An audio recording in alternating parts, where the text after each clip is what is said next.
Hello everyone, मैं जितेंद्र बेनीवाल आपके अपने यूट्यूब चैनल एसके क्लासेस पे आप सभी का स्वागत है। लास्ट वीडियो में हमने पढ़ा था रजिया सुल्तान के बारे में और आज हम पढ़ेंगे बलबन के बारे में। तो बलबन शासक कब बना था? 1266 से 1287। लेकिन बलबन शासक बना कैसे, उससे पहले हम देखते हैं कि शासक बनने से पहले इसने कार्य क्या क्या किए, ये कैसे शासक बना। तो आपने रजिया सुल्तान के बारे में जब पढ़ा था उसमें देखा कि यहाँ पे बलबन कैसी कैसी नीतियाँ चला रहा है और बलबन ने दुनिया से विद्रोह करवाई। उसके बाद इसने कूटनीति से बैरम शाह को गद्दी पर बैठवा दिया। फिर अलाउद्दीन मसूद शाह या शासक, फिर नसरुद्दीन मोहम्मद आए और फिर आता है बलबन। तो यहाँ तक का इसका सफ़र की बात करें हम तो रजिया के टाइम पे बलबन को पद मिला हुआ था, कौन सा? अमीर शिकार का, क्योंकि अमीर आखुर का पद तो इससे छीन लिया गया था और रजिया के टाइम पे इसको पद दे दिया गया था अमीर शिकार का। लेकिन यहाँ पे वापस फिर बैरम शाह ने क्या किया, अपना पद हासिल कर लिया। वो पद कौन सा था? बैरम शाह के शासनकाल में पद हासिल किया अमीर आखुर। तो यहाँ पे वापस कौन से पद पे आ गया? ये अमीर आखुर के पद पे आ गया। और अब इस बलबन ने क्या किया, सोच रखी है कि मैं ही शासक बनूंगा, तो इसने धीरे धीरे शक्तियों में विस्तार करवाया। पद मिल गया अमीर आखुर। अब इसने कार्य क्या करना स्टार्ट कर दिया। बात करें अलाउद्दीन की, अलाउद्दीन मसूद शाह की। तो अब इस बलबन ने क्या किया, शासक बैरम शाह बना हुआ है, लेकिन ये धीरे धीरे क्या कर रहा है, अलाउद्दीन मसूद शाह को भड़काना स्टार्ट कर देता है। किसके खिलाफ? बैरम शाह के खिलाफ। तो बैरम शाह के खिलाफ इसको भड़काता है और फिर ये अलाउद्दीन मसूद शाह है जो ये हत्या कर देता है। किसकी? बैरम शाह की। अलाउद्दीन मसूद शाह ने हत्या कर दी किसकी? बैरम शाह की। पीछे कार्य कौन कर रहा है इसके? बलबन की कूटनीति का काम है ये सारा का सारा। अब शासक बना अलाउद्दीन मसूद शाह। अब इसके काल में शासक बन रहा है ये। अब शासक बनने के बाद इसने कार्य क्या स्टार्ट किया, इसने प्राप्त कर लिया क्या? हांसी का इक्ता। तो एक तो इसने हांसी का इक्ता प्राप्त कर लिया, किसने? बलबन ने। किसके काल में? अलाउद्दीन मसूद शाह के काल में। और एक अलाउद्दीन मसूद शाह के क्या करवा दिया? बैरम शाह की हत्या करवा दी। और फिर क्या मिला इसे? पद मिल गया कौन सा? अमीर हाजिब का। इसका मतलब क्या है अमीर हाजिब का? दरबार का वरिष्ठतम अधिकारी, सर्वश्रेष्ठ अधिकारी कौन है? बलबन है। किस पद के अनुसार? अमीर हाजिब के अनुसार। किसके शासनकाल में मिला? अलाउद्दीन मसूद शाह के खिलाफ। अब यहाँ पे अपनी सेवा में वृद्धि की, अपनी शक्तियां इसने बढ़ाना स्टार्ट किया।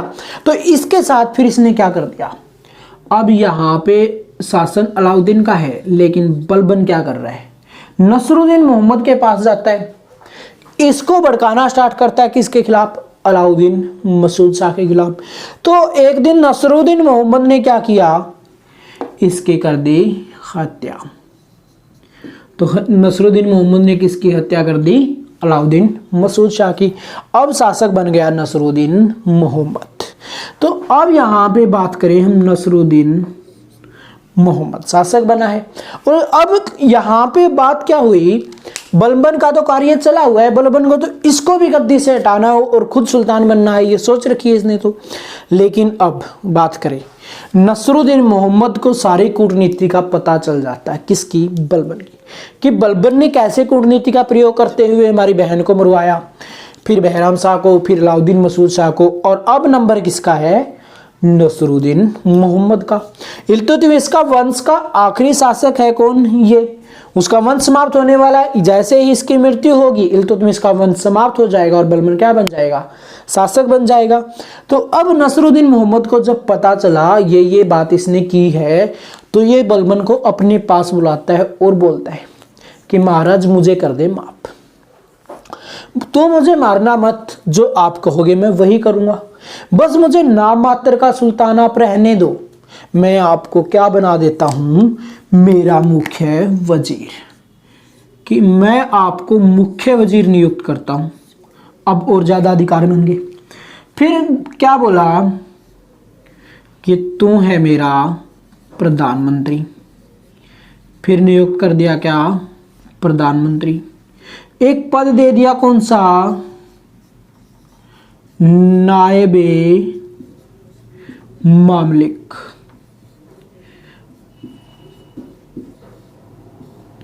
तो अब इसको क्या है, जो बड़े अधिकार हैं, सारे के सारे अधिकार हैं, सबसे ज्यादा पावरफुल वो किसके हाथ में आ गए, बलबन के हाथ में आए।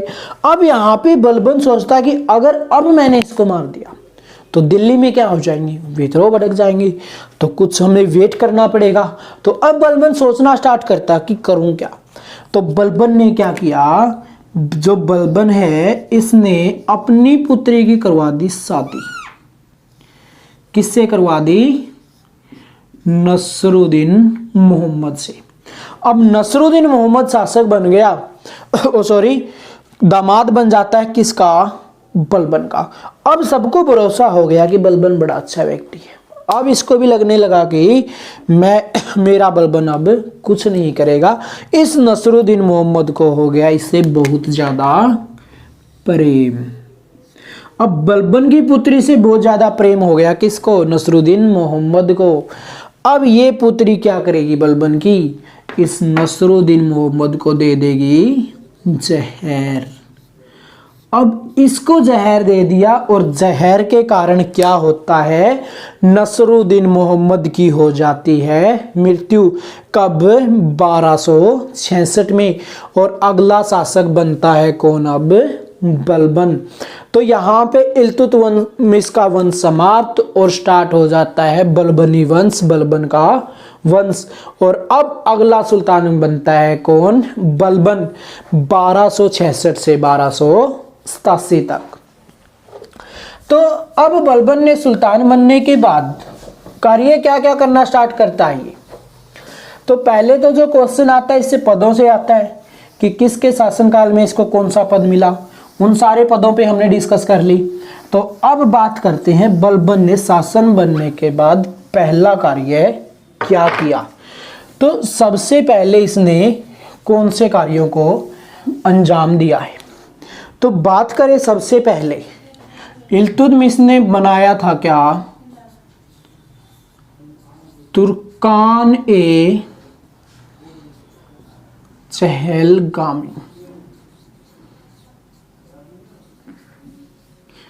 क्या बनाया था, तुर्कान ए चहलगामी का गठन किया था। तो सबसे पहले बलबन ने क्या कर दिया, इसका कर दिया अंत।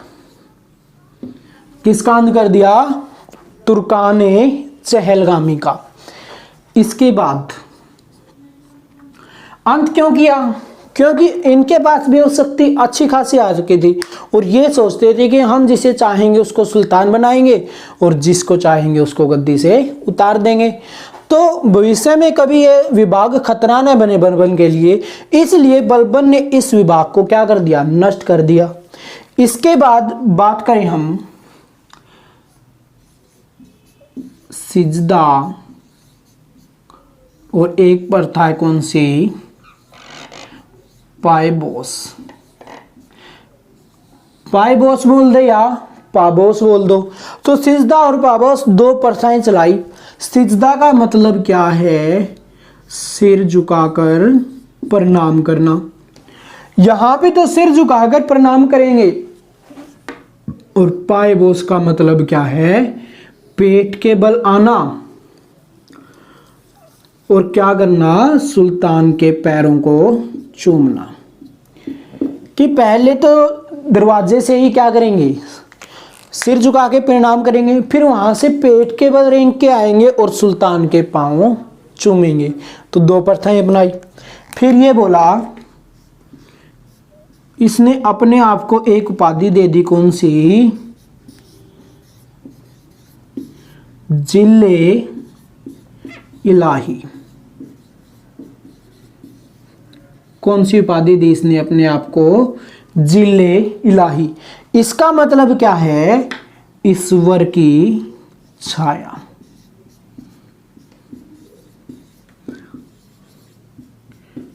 क्या है, ईश्वर की छाया, ईश्वर का प्रतिबिंब। जो बलबन है अपने आप को मानता था ईश्वर का प्रतिबिंब या ईश्वर की छाया, बोलते हैं जिल्ले इलाही। इसके बाद इसने क्या किया, एक त्योहार चलाया इसने। कौन सा त्योहार, नौरोज उत्सव। तो क्वेश्चन आता है कि नौरोज उत्सव की जो शुरुआत करने वाला था वो कौन था, वो था बलबन। इसके बाद इसने क्या किया, एक विभाग बनाता है, ये कौन सा, दीवान ए विराजत। कौन सा विभाग बनाता है, दीवान ए विराजत। ये विभाग किसका है, सेना का और वित्त का। इसके बाद इसने क्या किया, इसने नीति अपनाई, कौन सी, लौह रक्त नीति। कौन सी नीति अपनाई, लौह रक्त नीति ये अपनाई। इसे ही बोलते हैं क्या, ब्लड एंड आयरन पॉलिसी। कई बार हिंदी की बजाय इंग्लिश में पूछ लेता है कि ब्लड एंड आयरन पॉलिसी किसने स्टार्ट की थी, तो बलबन ने। इसने क्या किया, फिर एक विभाग और बनाया, वो विभाग कौन सा था, दीवान ए अर्ज। कौन सा विभाग है ये, दीवान ए अर्ज। किसका विभाग है ये विभाग है किसका, सेना का। अब इसके बाद इसने और क्या किया, तो यहां पे बात करें। अब इतने कार्य किए और इसने क्या बनवाए, सीमाओं पर दुर्ग। ये दुर्ग किस लिए बनवाए, बाहरी आक्रमणों से बचने के लिए। तो आपने देखा कि बलबन कैसे शासक बना, उसने क्या क्या कार्य किए। तुर्काने चहलगानी कान सिजदा पाबोस को अपनाया, जिले इलाही की उपाधि दी, नौरोज उत्सव चलाया, दीवाने विराजत, सेना वित्त का विभाग, फिर लोह रक्त नीति, ब्लड एंड आयरन पॉलिसी, सीमाओं पर दुर्ग बनवाए, दीवाने आर्ज एक विभाग बनाया जो स्पेशली किसके लिए होगा, सेना के लिए। तो ये इसके प्रशासनिक कार्य थे। नेक्स्ट क्लास में हम देखेंगे इसके सैन्य अभियान। अगर आपको वीडियो अच्छी लगे तो इसको लाइक करें और शेयर करें।